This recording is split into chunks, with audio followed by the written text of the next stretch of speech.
Hello everyone. तो आज कर रहे हैं हम टाइम डायलेशन। ठीक है, इसी को बोलते हैं रिलेटिविटी ऑफ कोलोकेलिटी, समसंस्थिति की आपेक्षिकता। ठीक है, तो ये भी देखेंगे। पहले देखते हैं काल वृद्धि टाइम डायलेशन होता क्या है, फिर उसके बाद देखेंगे कि इसको रिलेटिविटी ऑफ कोलोकेलिटी क्यों बोलते हैं।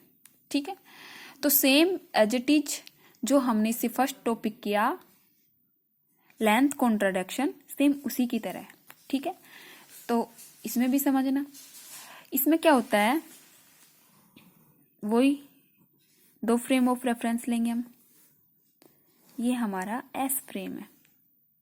ठीक है, अब इसमें दो घटनाएं एक स्थिति पर ना होके विवेक से गतिशील है, मतलब वही उसमें पिंड ले रहे थे। इसमें दो घटनाएं हैं जो T1 और T2 टाइम पर घटित हो रही हैं। ठीक है, तो T1 और T2 टाइम पर घटित हो रही हैं और v वेग से गतिशील है। ठीक है, तो इसका समांतराल टो है, माना कि इसका समांतराल T1 और T2 पर हो रहे हैं, तो इसका समांतराल जो टाइम पीरियड है वो टो होगा। ठीक है, दोनों में अंतर देखिए। अब एक अन्य फ्रेम ऑफ रेफरेंस है एस प्राइम। ठीक है, अब इसमें टाइम डिलेशन, ये दो घटनाएं एक ही स्थिति पर हो रही है। इसमें तो T1 और T2 टाइम पर हो रही थी, इसमें दो घटनाएं एक ही स्थिति पर हो रही है और जिसका टाइम पीरियड टो नोट है। ठीक है, अब इसको ये x1 पर है और ये भी x1 पे, x1 प्राइम मान लो इसको। ठीक है, अब दोनों घटनाएं एक ही स्थिति पर घटित हो रही हैं, तो इसको समसंस्थिति की घटना बोलते हैं, इसीलिए इसको समसंस्थिति की आपेक्षिकता भी बोलते हैं। तो इसका जो टाइम पीरियड है वो है टो नोट, और इसमें जो v वेग से गतिशील है, v वेग से मोशन कर रहा है, उसके टाइम पीरियड टो है। यहां तक क्लियर। अब सेम वही दोबारा से, जो प्रॉपर फ्रेम ऑफ रेफरेंस क्या होता है, प्रॉपर फ्रेम ऑफ रेफरेंस उपयुक्त निर्देश तंत्र, उपयुक्त निर्देश तंत्र, ये क्या होता है इसमें भी देखते हैं। इसमें क्या होता है, जब दो घटनाएं एक ही स्थिति पर हो या फिर समस्थिति पर हो, तो उन दोनों घटनाओं के लिए जो निर्देश तंत्र होगा वो ही उपयुक्त निर्देश तंत्र कहलाएगा, प्रॉपर फ्रेम ऑफ रेफरेंस। जैसे कि एस प्राइम है, एस प्राइम फ्रेम है, प्रॉपर फ्रेम ऑफ रेफरेंस कहलाता है, क्योंकि इसमें दो इंसिडेंट है वो एक ही जगह पर घटित हो रही है, इस वजह से इसको प्रॉपर फ्रेम ऑफ रेफरेंस बोलते हैं।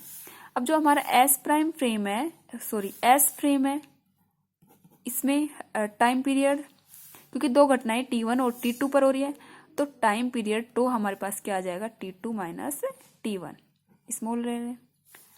ठीक है, अब लोरेंज ट्रांसफॉर्मेशन से हमें पता है,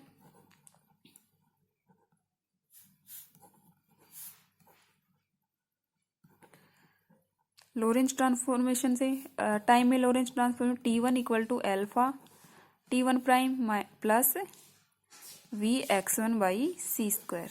ठीक है, अगर T2 देखें तो alpha T2 prime plus Vx2 by C square.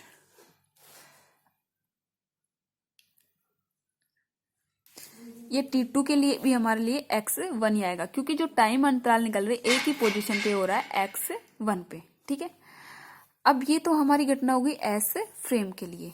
अब एस प्राइम फ्रेम में देखें तो टाइम पीरियड टो नोट क्या आ जाएगा, T2 prime minus T1 prime. ठीक है,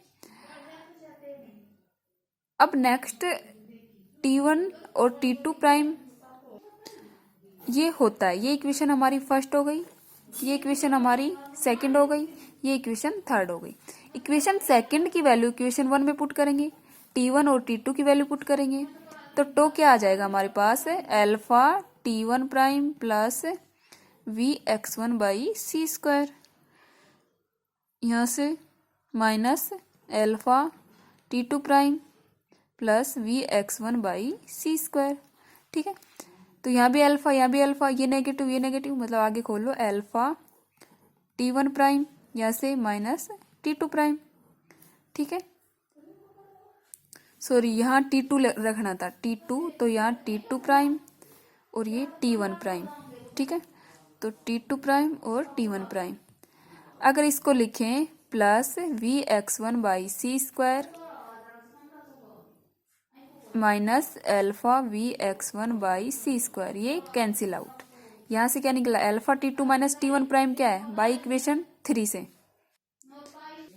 alpha T2 prime minus T1 prime, तो ये क्या है बाई इक्वेशन 3 से टो नोट, तो अल्फा टो नोट, तो क्या आ गया हमारे पास अल्फा टो नोट। अब हमें अल्फा की वैल्यू हमें पता ही है क्या होती है, alpha equal to √1 minus V²/c², 1/। ठीक है, तो अगर अल्फा की वैल्यू पुट करें तो टो हमारे पास क्या आ गया, to naught upon √1 minus V²/c², ये हमारा टाइम डिलेशन है। ठीक है, इस इक्वेशन से हमें प्रूव होता है कि जब दो घटनाएं स्थिर थी उस टाइम समांतराल अधिक होना चाहिए, मतलब काल वृद्धि होनी चाहिए, मतलब टो नोट अधिक होना चाहिए टो से। जब दो घटनाएं एक ही जगह पर हो रही थी, दो घटनाएं स्थिर थी, उस समय टाइम पीरियड और जो गतिशील थी उस घटना से टाइम पीरियड स्थिर वाली का अधिक होना चाहिए। क्लियर, तो ये टॉपिक हमारे यहाँ खत्म होती है, कल करते हैं हम इससे नेक्स्ट।